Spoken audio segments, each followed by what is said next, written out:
आप सभी को मेरा नमस्कार। आशा करती हूँ आप सभी अच्छे होंगे। चैनल को शेयर करें और सब्सक्राइब करें। माना कि मैं रीडिंग लगा रही हूँ, बट पढ़ाई तो कैसे भी की जा सकती है। याद करवाने के लिए मैं एक कथन को 3 बार, जहाँ मुझे लगता है यहाँ पे 3 बार बोलने की ज़रूरत है, तो मैं वहाँ पे 3 बार बोलती हूँ, तो याद किया जा सकता है। और ना पढ़ने के बहाने तो बहुत होते हैं। अगर आप मेरे साथ पढ़ना चाहते हैं तो मेरे चैनल से जुड़ सकते हैं।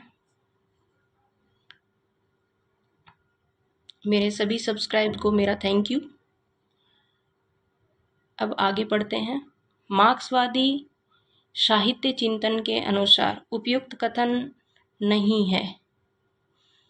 यथार्थवादी चित्रण यथार्थ के मात्र नकल होती है। यह उपयुक्त कथन नहीं है। उपयुक्त कथन कौन कौन से हैं? कला अपने सभी रूपों में सर्वोत्तम सामाजिक गतिविधि रही है। ये सही है। अनुभव या बोध के कलात्मक अंकन का प्रतिभा जन्मजात रूप से प्राप्त नहीं होती। ये भी सही है। कला के अभिप्राय संदेश सार तत्व का रूप शिल्प में बदलाव होता रहता है। ये भी सही है। अब इसका अनुवाद पढ़ लेते हैं। ये आरपीएससी असिस्टेंट प्रोफेसर में आया हुआ प्रश्न है। यथार्थवादी चित्रण यथार्थ के मात्र नकल, यह कथन मार्क्सवादी साहित्य चिंतन के अनुसार उपयुक्त नहीं है। मार्क्सवाद के प्रवर्तक कार्ल मार्क्स और फ्रेडरिक एंगेल्स थे। साम्यवाद या मार्क्सवाद एक ही विचारधारा के दो नाम हैं, जिससे वैज्ञानिक समाजवाद और क्रांतिकारी समाजवाद भी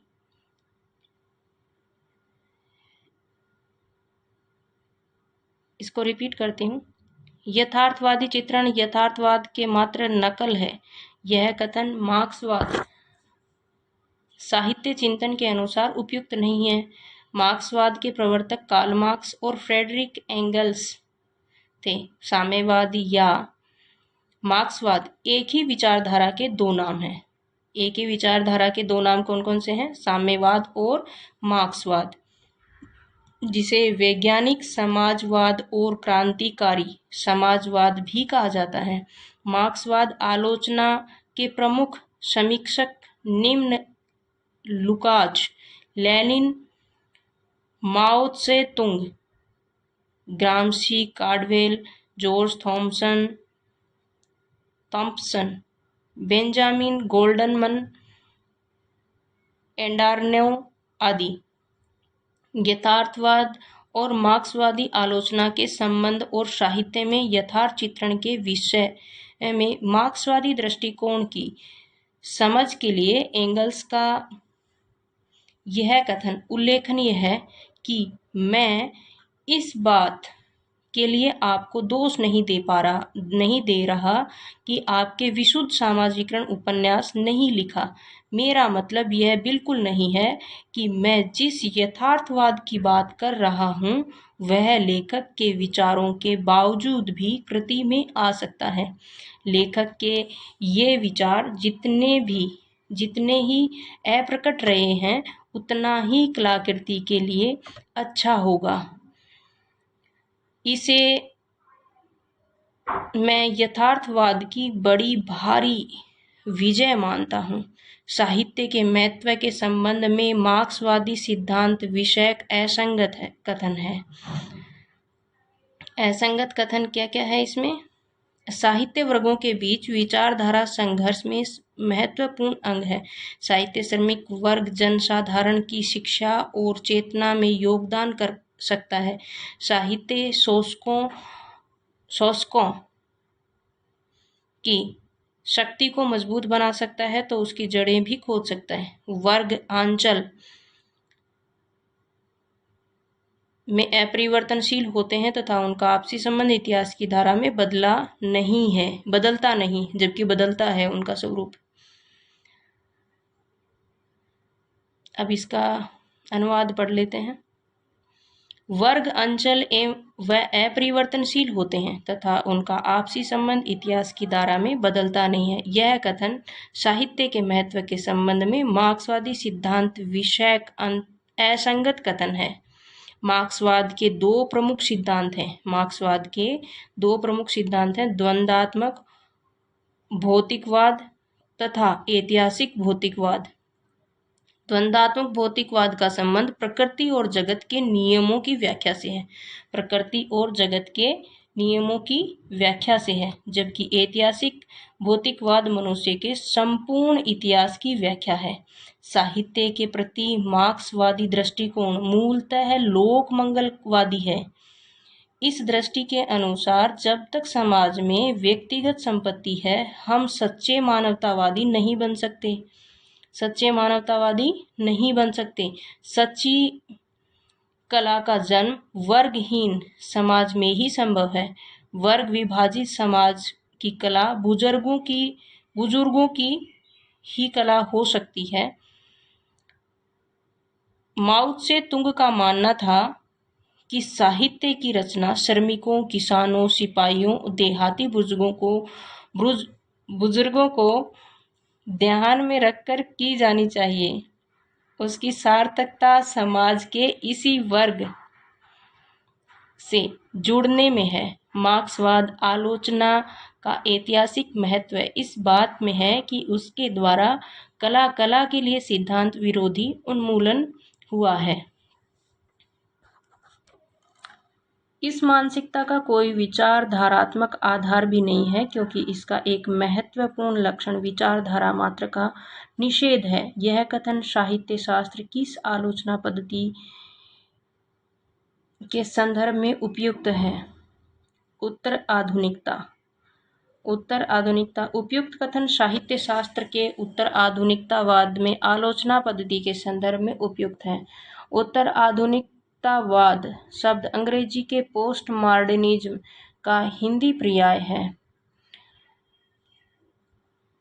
उत्तर आधुनिकतावाद की अवधारणा की उत्पत्ति के संबंध में दो मत प्रचलित हैं। इस अवधारणा की उत्पत्ति तीसरी दुनिया के गरीब देश निकारागुआ में हुई है। इस अवधारणा की उत्पत्ति साम्राज्यवादी देश अमेरिका व यूरोप में हुई है। जैसे आधुनिकतावादी पूंजीवादी व्यवस्था से उत्पन्न हुआ है, वैसे ही उत्तर आधुनिकतावाद उत्तर पूंजीवाद व्यवस्था से उपजा है। जहां पूंजीवादी व्यवस्था के केंद्र में औद्योगिकरण और उत्पादन थे, वहीं उत्तर पूंजीवादी व्यवस्था के केंद्र में प्रौद्योगिकी और उपभोक्तावाद, बाजारवाद है।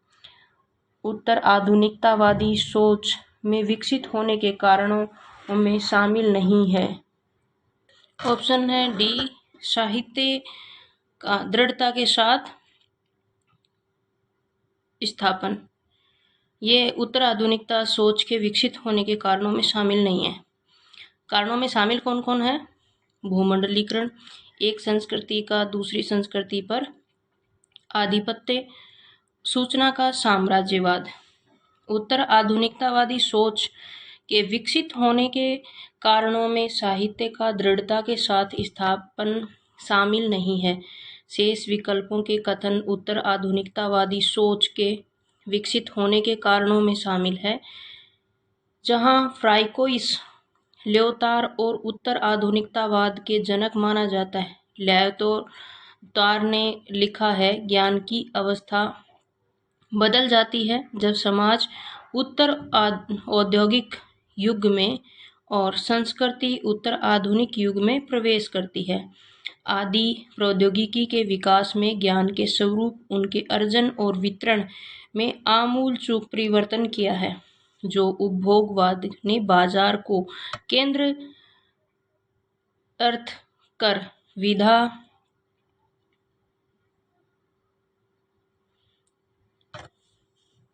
केंद्रित कर दिया है, विधा नहीं है, तथा ये दोनों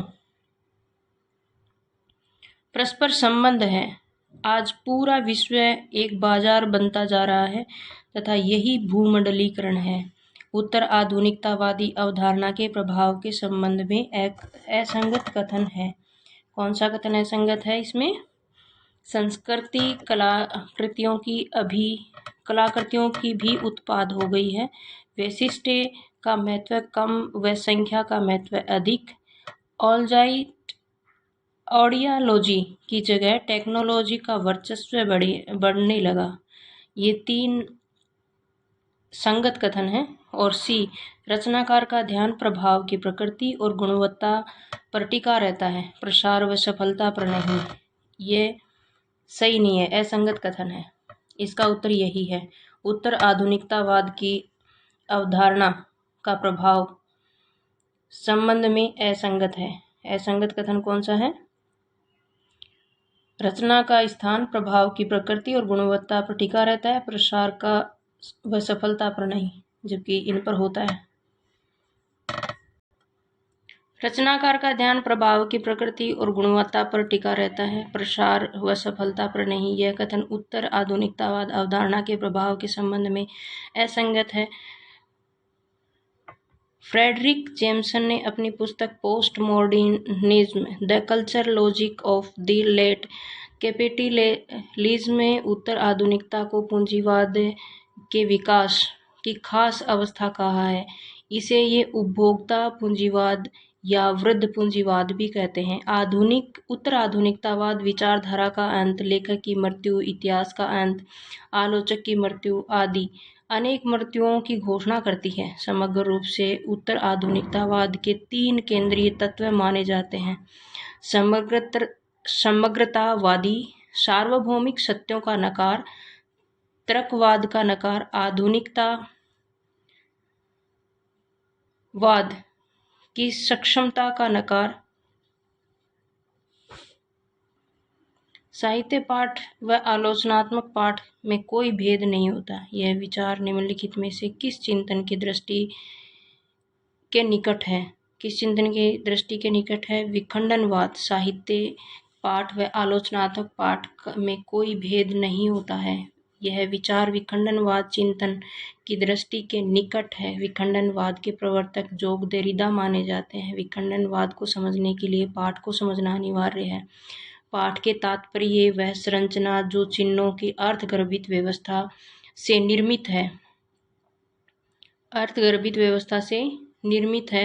निर्मित होती है।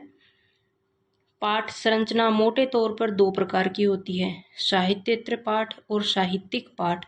दोनों प्रकार की रचनाएं अपने अपने पाठ के रूप में अलग और विशिष्ट होती हैं। विखंडन वैचारिक रूप से माना जाता है। आलोचना लेखन का एक तरीका है जिसे चीज की तलाश नहीं की जाती, बल्कि आलोचना किसी पाठ के अर्थ का निर्माण करती है जिसे वह जुड़ा हुआ है। यही कारण है कि आलोचना रचना की तरह रचनात्मक भी होती है, क्योंकि जिस तरह रचना पाठ में अर्थ का निर्माण करती है, उसी तरह आलोचना भी पाठ में अर्थ का निर्माण करती है। अतः रचना और आलोचना दोनों ही किसी पाठ में अर्थ के निर्माण के 2 तरीके हैं। न छोटे हैं और ना ही बड़े, दोनों समान हैं। साहित्यिक में विखंडनवाद का उद्भव आचार्य माने जाते हैं जोग देरिदा। साहित्य में विखंडनवाद के उद्भावक आचार्य जोग देरिदा माने जाते हैं। देरिदा का जन्म 1930-2004 अल्जीरिया के यहूदी परिवार में हुआ था। देरिदा के गुरु का नाम फूको अल्थुरस था। देरिदा ने विखंडन के विचार को हेगर, हॉर्सन और हिगेल के विपरीत विकसित किया था। देरिदा की प्रसिद्ध पुस्तकें of grammatology, right and difference 1978। साहित्य की समीक्षा के क्षेत्र में विखंडनवाद का उभार महत्वकाल निम्नलिखित में से है। कौन सी शताब्दी में है? 20वीं शताब्दी का 7वां दशक। विखंडनवाद के उभार का महत्वपूर्ण काल 20वीं शताब्दी का 7वां दशक है। विखंडनवाद के प्रवर्तक फ्रांसीसी दार्शनिक जोग देरिदा है। विखंडनवाद ड्रिंक कंस्ट्रक्शन का हिंदी अनुवाद है। यह परिभाषित पद नहीं है, यह निरंतर परिवर्तनशील प्रक्रिया है। इसे पाठ की नवीन पद्धति, आलोचना की नवीन दृष्टि तथा अर्थ मीमांसा की नवीन प्रक्रिया के रूप में देखा जाता है। जोग देरिदा ने विखंडन को नवीन अर्थ दिया है। उसके अनुसार विखंडन पाठ आधारित अवधारणा है। पाठ में लिखा जा रहा है, पाठ विखंडन होता है। विखंडन वह प्रक्रिया है जिसके द्वारा पाठ की गहराई में ऐसे अर्थों तक पहुंचा जा सकता है जो गौण बना दिए गए हैं। विखंडनवाद 1970 से 1980 के दशक संयुक्त राज्य अमेरिका में खूब लोकप्रिय हुआ है। प्लेटो के संबंध में असत्य कथन कविता ज्ञान से उत्पन्न होती है। कविता ज्ञान से उत्पन्न होती है। कविता ज्ञान से उत्पन्न होती है। प्लेटो के संबंध में यह असत्य कथन है। शेष कथन प्लेटो के संबंध में सत्य है। प्लेटो का जन्म 427 से 347 ईस्वी पूर्व एथेंस में हुआ था। प्लेटो का मूल नाम अरिस्तोकलिस था। प्लेटो की महत्वपूर्ण रचनाएं निम्नलिखित हैं: इयोन लॉज रिपब्लिक, गोर्गियास, फिलेबुस, अपोलोजी सिपोजियम आदि है। प्लेटो प्रत्ययवादी या आत्मवादी दार्शनिक था। प्लेटो ने अपने इयोन नामक संवाद में काव्य सृजन प्रक्रिया या काव्य हेतु की चर्चा की है। इसने ईश्वरीय उन्माद को काव्य हेतु स्वीकार किया है। प्लेटो के अनुसार कवि काव्य सृजन देवी शक्तियों से प्रेरित होकर करता है। काव्य देवी को प्लेटो ने म्यूजेज संज्ञा से अभिहित किया है। प्लेटो का कहना है कि सभी प्रकार के समर्थ कवि हैं अपनी काव्य रचना किसी सचेष्ट कलात्मक प्रेरणा द्वारा नहीं बल्कि दैवीय शक्तियों के प्रेरित एवं अभिभूत होकर कहते हैं। यानी कवि कर्म किसी वैज्ञानिक पद्धति पर अवलंबित नहीं रहता है। प्लेटो के अनुसार कवि में सृजन की क्षमता का प्रादुर्भाव अलौकिक शक्ति के रूप में होता है, कलात्मक सिद्धि के रूप में नहीं। प्लेटो ने क्या नहीं माना? चिंतन को कला साधन का आवश्यक अंग नहीं माना। और प्लेटो ने माना क्या? कला में अनुकरण की बात है, कलाओं में पारंपरिक संबंधों का वर्गीकरण की बात है, कलाओं में आदर्श की, न्याय की, सौंदर्य, सत्य की, प्रतिष्ठा की बात है। ये प्लेटो ने मानी है। प्लेटो ने चिंतन को कला साधना का अंग नहीं माना। कला की अनुकरण की उद्भावना का श्रेय प्लेटो को दिया जाता है। वास्तव में प्लेटो ने अनुकरण में मिथ्या तत्व का आरोप लगाकर कलागत सृजनशीलता की अवहेलना की है। प्लेटो ने यूनानी शब्द मिसेसिस अर्थात अनुकरण का प्रयोग अपकर्षी अर्थ में किया। उनके अनुसार अनुकरण को मिथ्यात्व रहता है जो है प्लेटो के संपूर्ण चिंतन का मुख्य उद्देश्य है। आदर्श राज्य निर्माण उनके कला संबंधी विचार भी आदर्श नागरिकों की शिक्षा के संदर्भ में व्यक्त किए गए हैं। कला के मूल्य के संदर्भ में प्लेटो का दृष्टिकोण उपयोगितावादी है, नैतिकतावादी था। प्लेटो का कला विषयक दृष्टिकोण विध्यात्मक या मानकीय अर्थात प्लेटो बताना चाहते हैं कि कला कैसी होनी चाहिए। चैनल को शेयर करें और सब्सक्राइब करें। धन्यवाद।